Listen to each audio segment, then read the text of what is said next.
প্রিয় ছাত্র এবং ছাত্রীরা, কেমন আছো তোমরা? গরমে সবাই আশা করি একটু কষ্টেই আছো, কিন্তু কষ্ট বললে তো হবে না, আমাদের পড়াশোনা যেমন চলছে সেটা চালিয়ে যেতে হবে। তো আমাদের কিছু ঘোষণা, মানে ঘোষণা বলতে পারো, ঘোষণার থেকে অনুরোধ বলাটাই বেশি বাঞ্ছনীয়, ভালো হবে। যে আমাদের ইজি টু লার্নিং স্কুলের পক্ষ থেকে, মেনলি আমাদের প্ল্যাটফর্মটার নাম ইজি টু লার্নিং। তোমরা যারা এখন তোমরা ছোট, তোমাদের যারা দাদারা আমাদের এখানে বিটেক, ডিপ্লোমা, ডব্লিউবি, জেই, জিলেট এইসব পরীক্ষার জন্য পড়ানো হয়।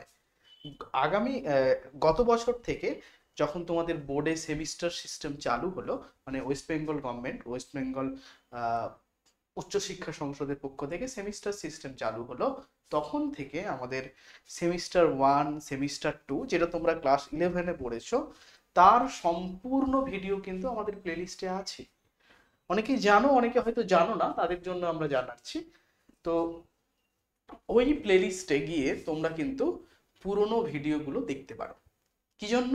আমাদের ভিউ বাড়বে না সেটা নয়, তোমরা যারা ভবিষ্যতে পরীক্ষাগুলো দেবে, যেমন ধরো তোমরা জেনপা দিতে পারো যারা মেয়েরা আছো, আবার তোমরা ডব্লিউবিজেই দিতে পারো, কেউ কেউ ওয়েস্ট বেঙ্গল ছাড়িয়ে সর্বভারতীয় পরীক্ষা, যেমন ধরো নিট, জেই দেবে।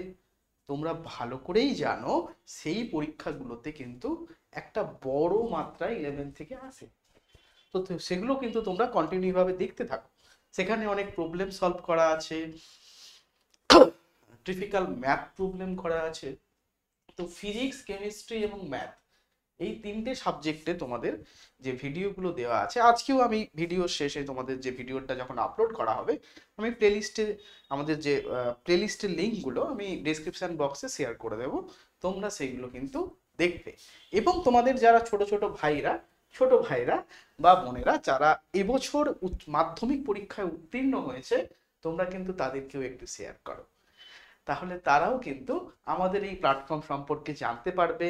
এবং সম্পূর্ণ বিনামূল্যে, কোনো, এটা একটা গিফট হিসেবে আমরা তোমাদের দিচ্ছি, কোনো ফ্রিজ বা কোনো কিছু, কখনো ভিডিওটা স্যার প্রাইভেট করে দেবে এরকম কিছুই হবে না। তোমরা পুরো ভিডিওটা দেখো, উপকৃত হও, তোমরা ভালো রেজাল্ট করলে কমেন্টে জানালে সেটাই আমাদের প্রাপ্তি। চলো এবার আমরা আজকে টপিক শুরু করি। আমরা হ্যালো অ্যারিনের প্রিপারেশন যথেষ্ট করে নিয়েছি, যা সিলেবাসে আছে তা আমাদের পড়া হয়ে গেছে। এখন আমরা যা পড়ব তা হলো properties of hello arene. Properties বলতে আমরা যা বুঝি তা হলো ভৌত ধর্ম এবং রাসায়নিক ধর্ম, ফিজিক্যাল প্রপার্টিজ এবং কেমিক্যাল প্রপার্টিজ। এই ছোট্ট ভিডিওটাতে আমরা যেটা আলোচনা করব সেটা হলো ফিজিক্যাল প্রপার্টি, মানে ভৌত ধর্মগুলো, হ্যালো অ্যারিনের যে সমস্ত ভৌত ধর্মগুলো আছে, সেই ভৌত ধর্মগুলো আমরা এই ভিডিওতে আলোচনা করব। এবং পরের ভিডিওতে তোমরা এর যে মানে রাসায়নিক ধর্ম, রাসায়নিক বিক্রিয়াগুলো দেখতে পাবে। ভৌত ধর্ম বললে প্রথম যে ধর্মের কথা আমাদের মনে পড়ে তা হলো ভৌত অবস্থা এবং বর্ণ। হ্যালো অ্যারিনগুলো মূলত বর্ণহীন হয়, এদের সাধারণত কোনো বর্ণ থাকে না, এবং এদের ভৌত অবস্থা মোটামুটি ভাবে তরল, এরা সবাই লিকুইড ফর্মে এক্সিস্ট করে। এবং কিছু কিছু ভাবে কিছু কিছু যেমন আয়োডো কমপ্লেক্স গুলো কঠিন ফর্মে আসতে পারে। দেখো, সাধারণত বর্ণহীন, তরল এবং বা কেলাসিত কঠিন। দ্বিতীয় ভৌত ধর্ম ঘনত্ব। দেখো, ঘনত্ব মানে আমরা কি জানি? ঘনত্ব বা ডেনসিটি মানে আমরা জানি মাস পার ইউনিট ভলিউম, ঠিক আছে? তাহলে এদের যে ভর, এরা হচ্ছে কিন্তু জলের থেকে ভারী। তাহলে তুমি যদি একটা টেস্ট টিউব নাও, টেস্ট টিউবে প্রথমে জল দিলে, তারপরে ধরো ক্লোরোবেনজিন নিলে, দুটো কখনোই ডিজলভ করবে না, কারণ এরা অতটাও পোলার নয়, স্লাইটলি পোলার। ক্লোরোবেনজিন দেখেছো, এদের ডাইপোল মুভমেন্ট খুবই কম, আজকে আবার দেখাবো।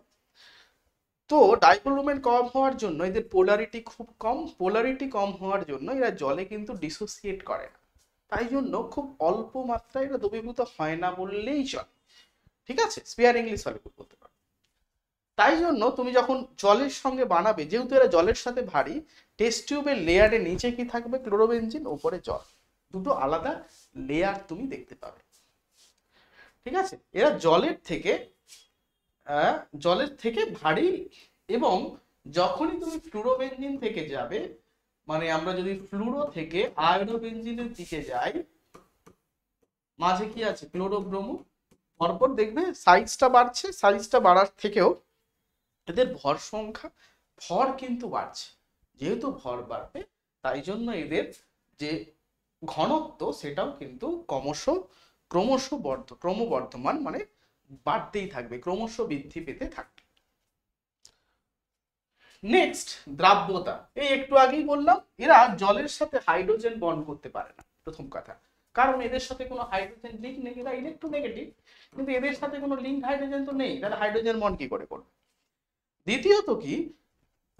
দ্বিতীয়ত এদের পোলারিটিও খুব বেশি নয়, এদের pi movement sigma movement cancel out করে, একটু পরে আমি দেখছি। তাই জন্য কি হবে, এদের জলে দ্রাব্যতা কিন্তু প্রচন্ড কম। কিন্তু বিভিন্ন অর্গানিক কম্পাউন্ড, যেমন ধরো অর্গানিক সলভেন্ট, বেনজিন, ঠিক আছে, এইগুলোতে কিন্তু এরা বেনজিন সলিউশনে এরা দ্রবীভূত হয়, বেনজিন, তারপরে ধরো এরা benzene, ether, chloroform, carbon tetrachloride প্রভৃতি জৈব দ্রাবকে কিন্তু এরা অধিক মাত্রায় দ্রবীভূত হয়, কিন্তু এরা জলে দ্রবীভূত হয় না। নেক্সট আসি ফুটনাঙ্ক এবং বলনাঙ্ক। দেখো, স্ফুটনাঙ্ক বলতে কি বোঝায়, যে কোনো কিছুর যখন তুমি বয়েলিং পয়েন্ট বলবে,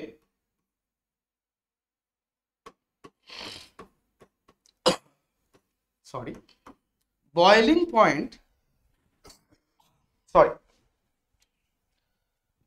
পয়েন্ট বলতে যেটা বোঝায়, কাদের বয়েলিং পয়েন্ট বেশি হবে, কাদের বয়েলিং পয়েন্ট কম হবে, এইটা বোঝার জন্য আমাদের যেটা দেখতে হবে সেটা হলো এদের মধ্যে ইন্টারমলিকিউলার অ্যাট্রাকশন। কি দেখতে হবে,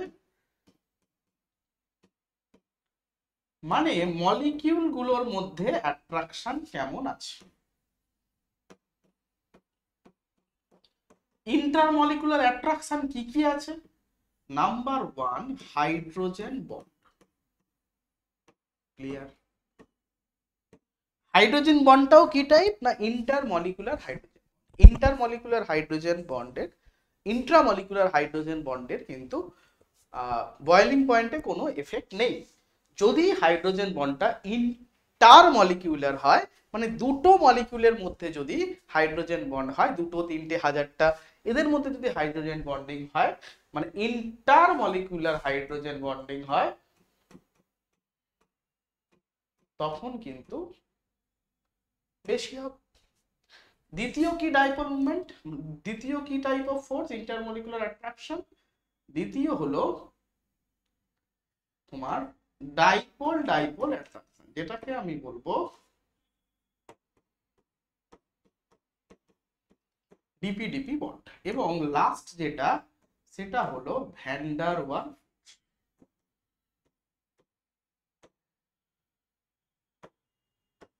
এবার এই ভ্যান ডার ওয়ালস ফোর্স, এটা directly proportional to the size.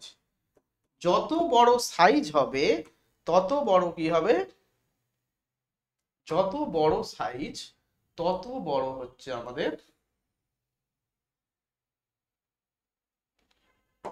যত বড় সাইজ তত বড় হচ্ছে আমাদের, তত ভালো হচ্ছে ভ্যান ডার ওয়াল অ্যাট্রাকশন। তাহলে অ্যাট্রাকশন মেইনলি কি, মেইনলি হচ্ছে হাইড্রোজেন বন্ড, তারপর হলো আমাদের ডাইপোল ইন্টারাকশন, এন্ড সব থেকে লিস্ট যেটা হয় সেটা হচ্ছে ভ্যান ডার ওয়াল ফোর্স, যেটা কার উপর ডিপেন্ড করে, সাইজ। যত সাইজ বাড়বে ভ্যান ডার ওয়াল অ্যাট্রাকশন তত বাড়বে। এইবার যদি তুমি ক্লোরোবেনজিন থেকে বা ফ্লুরোবেনজিন থেকে পরপর যাও, ফ্লুরোবেনজিন থেকে পরপর তুমি যদি দেখো, ফ্লুরোবেনজিন এফ কি থাকে, এফ থাকে। আয়োডোবেনজিন বা ফ্লুরোবেনজিন সিএল থাকে। তারপর আমরা দেখলাম ব্রোমোবেনজিন বিআর থাকে। লাস্টে কি হচ্ছে, লাস্ট হলো আয়োডোবেনজিন। দেখো প্রত্যেকটা CH2 মানে C6H5 সবার আছে, মানে বেনজিন রিং প্রত্যেকের আছে। তাহলে বাকি পার্থক্যটা কি করছে, ফ্লুরিন, ক্লোরিন, ব্রোমিন, আয়োডিন। আয়োডিনের সাইজ এগুলোর থেকে প্রচুর প্রচুর বেশি। যেহেতু আয়োডিনের সাইজ অনেক অনেক বেশি, সেই কারণে আয়োডোবেনজিনের ক্ষেত্রে দেখো ভ্যান ডার ওয়াল অ্যাট্রাকশনের মান, এটার ক্ষেত্রে কি হয়, van der Waal attraction high. যেহেতু ভ্যান ডার ওয়াল অ্যাট্রাকশনের মান হাই, এই জন্য এর বয়লিং পয়েন্টও হাই হয়। দেখো লেখা আছে এখানে, ভ্যালুগুলো যদি তোমরা দেখো, ফ্লুরোবেনজিনের ক্ষেত্রে 358 কে, ক্লোরোবেনজিনের ক্ষেত্রে 405, ব্রোমোবেনজিনের ক্ষেত্রে 429 এবং আয়োডোবেনজিনের ক্ষেত্রে সব থেকে বেশি 462 due to van der Waal attraction. এইবার যদি আমরা একই পয়েন্ট, একই কথাটা যদি আমরা কোনো একটা কিছুর আইসোমার দিয়ে দেখি, যেমন ধরো ডাইক্লোরোবেনজিন, এটা অর্থ পজিশনে থাকতে পারে। আবার এই ডাইক্লোরোবেনজিন মেটা পজিশনে থাকতে পারে আরেকটা, এবং সেটা প্যারা পজিশনেও থাকতে পারে। কিসে থাকতে পারে, একটা অর্থতে থাকতে পারে, একটা মেটাতে থাকতে পারে, একটা প্যারাতে থাকতে পারে। এদের প্রত্যেকের size more or less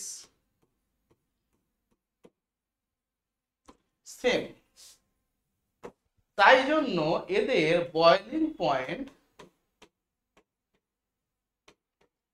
nearly equal. বোঝা গেল না, এদের সাইজটা মোটামুটি ভাবে সেম, তাই জন্য এদের বয়লিং পয়েন্টের খুব একটা পার্থক্য দেখা যায় না। এদের যেটা পার্থক্য দেখা যায় তা হলো মেল্টিং পয়েন্ট। এই দেখো বয়লিং পয়েন্ট 453, 446, 448, মোরললেস সেম। পার্থক্য কোথায়, পার্থক্য হলো গলনাঙ্ক। গলনাঙ্ক দেখো 256, 249 এবং 325। কি পার্থক্য, গলনাঙ্ক বা মেল্টিং পয়েন্ট সেটা ডিপেন্ড করে সিমেট্রিক্যাল সাইজ। সবসময় এটা মাথায় রাখবে, যেটা বয়লিং পয়েন্ট তা ডিপেন্ড করে কার উপর, না বয়লিং পয়েন্ট ডিপেন্ড করে আমাদের ইন্টারমলিকিউলার অ্যাট্রাকশনের উপর, কিন্তু আমাদের মেল্টিং পয়েন্ট ডিপেন্ড করে সিমেট্রিক সাইজ, যে সাইজটা কতটা সিমেট্রিক। সাইজ যদি সিমেট্রিক হয় তাহলে স্ফুটনাঙ্ক বেশি হবে, সরি গলনাঙ্ক বেশি হবে। আর গলনাঙ্কের সঙ্গে মানে সাইজের সিমেট্রিক সাইজের সাথে কিন্তু বয়লিং পয়েন্টের কোনো সম্পর্ক নেই। বয়লিং পয়েন্টের সঙ্গে কার সম্পর্ক আছে, না ইন্টারমলিকুলার অ্যাট্রাকশন। তখন দেখতে হবে হাইড্রোজেন বন্ডিং আছে কি, তখন দেখতে হবে ডাইপোল ডাইপোল মলিকুলার আছে কি, কিছু না থাকলে সাইজ কিরকম, তাহলে ভ্যান ডার ওয়াল কেমন হবে। ঠিক আছে, তো দেখো এর ক্ষেত্রে কি হচ্ছে, যেটা আমাদের মেল্টিং পয়েন্টের, তাহলে কি হবে, যে প্যারাটা দেখো, প্যারা স্ট্রাকচারটা মোর সিমেট্রিক্যাল,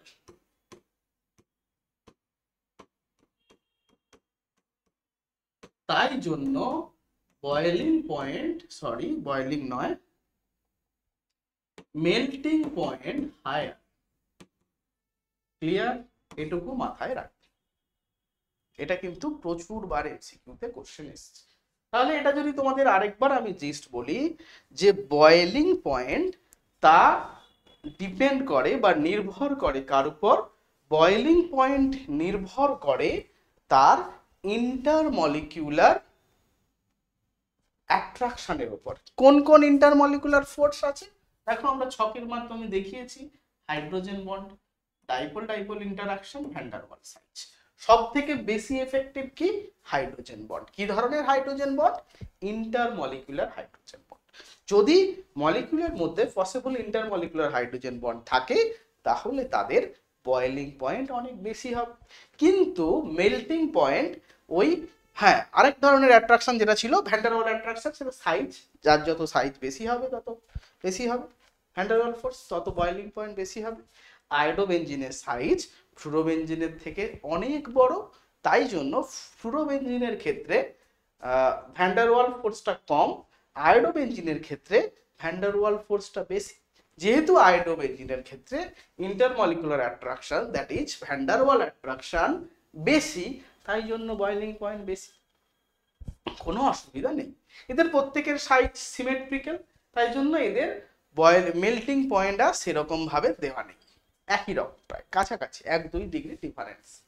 কিন্তু যদি আমি এদের আইসোমার গুলো নেই, ডাইহ্যালাইড কম্পাউন্ড গুলো, যেমন দেখো অর্থ, মেটা, প্যারা, এদের সাইজ মোরললেস সেম, তার মানে এদের অ্যাট্রাকশন, ইন্টারমলিকুলার অ্যাট্রাকশন মোরললেস সেম, তাই জন্য এদের বয়েলিং পয়েন্ট মোরললেস সেম। কিন্তু এদের সিমেট্রিক সাইজের ডিফারেন্স আছে। যেহেতু এদের সিমেট্রিক সাইজের ডিফারেন্স আছে, সেই কারণে কি হলো, সেই কারণে এদের যেটা ডিফারেন্স দেখা যাচ্ছে সেটা হলো মেল্টিং পয়েন্টের, গলনাঙ্ক। প্যারাটার সিমেট্রিক্যাল সাইজ, সেই জন্য প্যারা হায়ার মেল্টিং পয়েন্ট দেখিয়েছি। তারপর হয় অর্থ, তারপর হয় মেটা।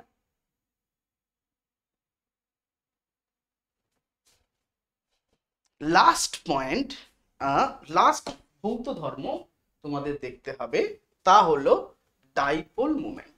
লাস্ট মেল্টিং পয়েন্ট, লাস্ট যে আমাদের ফিজিক্যাল প্রপার্টি, সেটা হলো ডাইপোল মোমেন্ট। ডাইপোল মুভমেন্ট সম্পর্কে আমরা আগেও মোটামুটি আলোচনা করেছি। ডাইপোল মুভমেন্ট কিরকম? দুটো সিমিলার চার্জ, মানে এটাও যদি কিউ হয় এটাও কিউ, কিন্তু একটা যদি প্লাস চার্জ হয় তাহলে আরেকটা হবে নেগেটিভ। মানে সিমিলার কিন্তু অপোজিট চার্জ যদি একটা ডিস্টেন্সে থাকে, ধরো সেই ডিস্টেন্সটা কি ডি, তাহলে তারা একটা ডাইপোলার মুভমেন্টের সৃষ্টি করে এবং তাদের dipole movement value mu equal to হয় কিউ ক্রস ডি। এবং মিউ, মিউ কি হলো একটি ভেক্টর রাশি। কি রাশি? ভেক্টর রাশি। সেটা সব সময় পজিটিভ থেকে নেগেটিভের দিকে যায়, তাহলে ডাইপোল মুভমেন্ট একটা ভেক্টর রাশি। ফ্লুরোবেনজিন, ক্লোরোবেনজিন, আয়োডোবেনজিন, এদের যে হ্যালাইড গুলো ছিল, মানে ধরো তুমি কম্পেয়ার করো মিথাইল ক্লোরাইডের সঙ্গে ক্লোরোবেনজিনের, দেখতে পাবে যে মিথাইল ক্লোরাইডের ডাইপোল মোমেন্ট অনেক বেশি, ক্লোরোবেনজিনের কেন কম? তো সেইটা আলোচনার জন্য আমরা দেখি।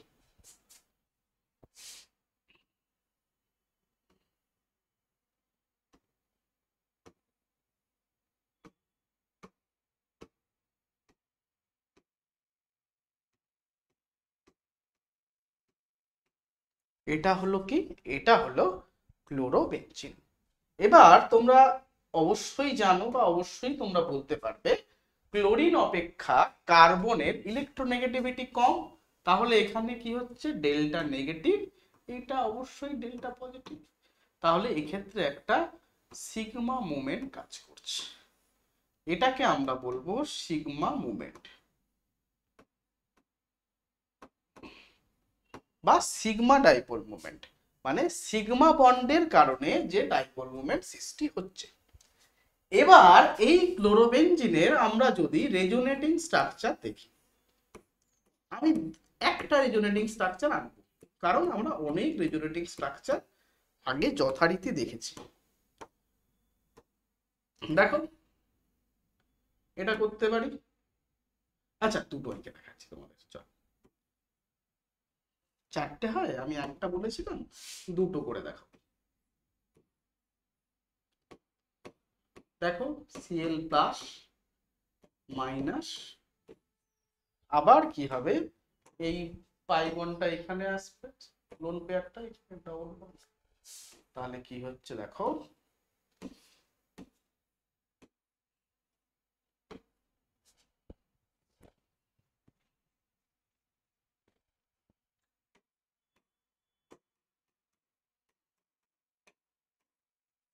দেখো এই স্ট্রাকচারটা পেলাম। তাহলে ক্লোরোবেনজিনের এই যে রেজোনেন্স তুমি দেখছো, রেজোনেন্সের জন্য যে চার্জ সেপারেশনটা আগে ছিল, অর্থাৎ ক্লোরিনের মাথায় মাইনাস এবং কার্বনের মাথায় প্লাস, সেটা সম্পূর্ণভাবে দেখো, সম্পূর্ণভাবে উল্টো হয়ে গেছে। এখন কি হয়েছে, ক্লোরিনের মাথায় প্লাস, কার্বনের মাথায় মাইনাস। আগে কি ছিল, ক্লোরিনের মাথায় মাইনাস, কার্বনের মাথায় প্লাস, পুরো উল্টে গেছে due to the resonance of the pi bond. তাহলে দেখো এখন ডাইপোল মোমেন্টের মুখটা কোন দিকে হয়েছে, সম্পূর্ণ বিপরীত দিকে। এটাকে আমরা বলবো পাই মুভমেন্ট। তাহলে এই যে মলিকিউলগুলো আমরা দেখতে পাচ্ছি, এই মলিকিউলগুলোর কোনগুলোর, হ্যালো অ্যারিনগুলোর, এর সাথে কার কম্পারিজন চলছে, মিথাইল ক্লোরাইডের। এর শুধুমাত্র কি আছে, only sigma bond, sigma movement, কোনো পাই মুভমেন্ট রেজোনেন্স নেই। কিন্তু এক্ষেত্রে দেখো, যেই সিগমা মুভমেন্ট তুমি পেয়েছিলে, পাই মুভমেন্ট সেটাকে কিছুটা হলেও ক্যান্সেল আউট করছে, মানে পুরোপুরি না ক্যান্সেল আউট করলেও রিডিউস করছে। তাই জন্য এদের ডাইপোল মুভমেন্ট বা মিউ কি হয়, ভেরি ভেরি লো, কি হয়, ভেরি ভেরি লো। একই কারণের জন্য ভিনাইল ক্লোরাইড, এদেরও ডাইপোল মুভমেন্ট কম হয়, এটাও মাথায় রাখবে। একই কারণ, সিগমা মুভমেন্ট পাই। ক্লিয়ার? শুধুমাত্র আয়োডোবেনজিনের আয়োডাইডের থেকে সামান্য বেশি। আয়োডোবেনজিন ছাড়া বাকি সব, ফ্লুরোবেনজিন সে মিথাইল ফ্লুরাইডের থেকে কম। তারপর তুমি বলো ব্রোমোবেনজিন, সে মিথাইল ব্রোমাইডের থেকে কম। ক্লোরোবেনজিন, সে মিথাইল ক্লোরাইডের থেকে কম ডাইপোল মুভমেন্ট। এইভাবে হচ্ছে। এইবার যদি আমরা আইসোমার গুলোকে দেখি, আইসোমার বলতে ডাই আইসোমার, যেগুলো আমরা বয়েলিং পয়েন্ট দেখার সময়, মেল্টিং পয়েন্ট দেখার সময় দেখেছিলাম। দেখো অর্থ,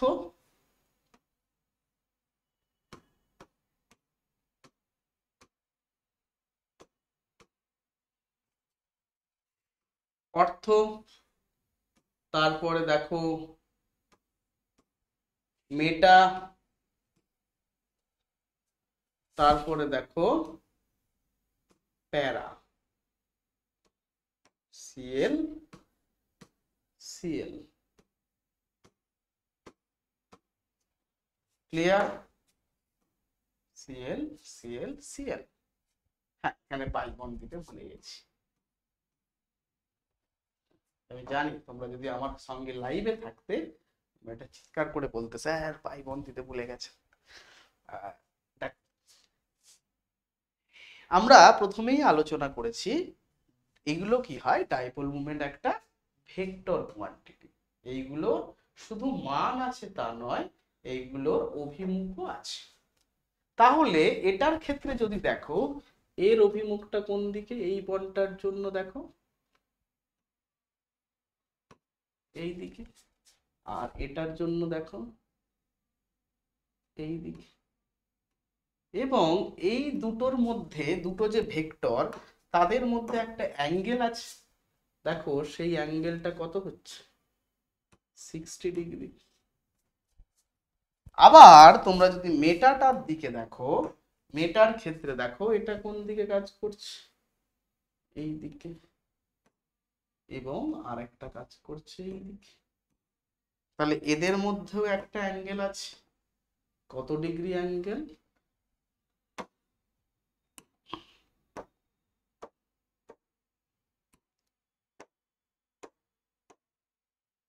অ্যাঙ্গেলটা হলো 120 ডিগ্রি। এবং লাস্টটার ক্ষেত্রে কি হচ্ছে, দেখো এটা এই দিকে, এটা এই দিকে, তাহলে এক্ষেত্রে অ্যাঙ্গেল কত, এক্ষেত্রে অ্যাঙ্গেল হচ্ছে 180 ডিগ্রি। তাহলে এটা দেখো পুরো ক্যান্সেল আউট করছে, তাহলে এর জন্য ডাইপোল মোমেন্ট কত, 0। ধরে নাও এটা ইউ প্যারা। মেটার ক্ষেত্রে আমরা জানি কি, যে ডাইপোল মোমেন্ট কি হয়, যত অ্যাঙ্গেল বাড়ে ভেক্টরের লব্ধি তত কমে। এটা তোমরা ফিজিক্স থেকে জানবে, ফিজিক্সের ভেক্টর চ্যাপ্টার থেকে। তাহলে দেখো এখানে 60 ডিগ্রি অ্যাঙ্গেল কম, তার ক্ষেত্রে মিউ অর্থর ভ্যালুটা মিউ মেটার থেকে বেশি। আর সব থেকে কম কে, প্যারা, যেটা তো একদম 0 হয়ে গেছে। বোঝা গেল? তাহলে এই গেল তোমাদের আমাদের হ্যালো অ্যারিনের সমস্ত ভৌত ধর্মাবলী। তাহলে হ্যালো অ্যারিনের ভৌত ধর্মাবলী আমরা শেষ করলাম। হ্যালো অ্যারিনের ফিজিক্যাল প্রপার্টি লাস্ট ভিডিওতে তোমাদের থাকবে। কেমিক্যাল প্রপার্টি মানে রাসায়নিক ধর্মগুলো লাস্ট ভিডিওতে ব্যাখ্যা করেই আমরা কিন্তু চ্যাপ্টারটা শেষ করব। চলো সকলে ভালো থেকো, সুস্থ থেকো।